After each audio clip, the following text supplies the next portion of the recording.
Hey everyone, and in this video I'm going to demonstrate my showcase application for the Redis hackathon that's been organized by the dev.to community. Okay?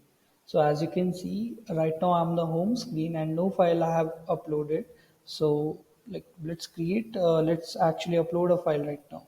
So I'll click on the upload button. I'll choose some files, like let's select these three images, open, click on the upload button, and yeah, the images are uploaded.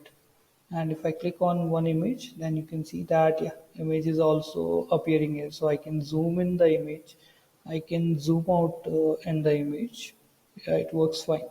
Let's actually upload a video right now. So let's actually select these two files, open. Yeah, hit on the upload button. Yeah, the files have been uploaded. So let's play the videos.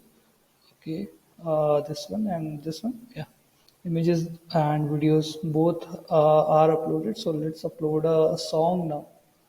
So I'll pick this one, click on the upload button. Yeah, the song is also uploaded.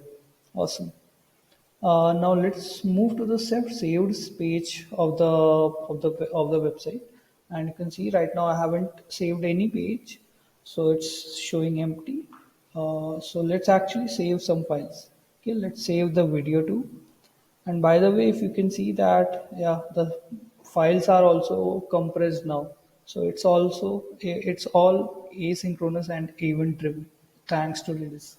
Okay, so I've saved the video to file, and you can see that yeah, now it's showing in the saved page. Okay, awesome. Let's search some files now. So I'll search for the video one dot, yeah, as you can see that okay, the result is also showing here. If I when I clicked on it, the video is also appearing here. Okay, that's it for today then. Bye.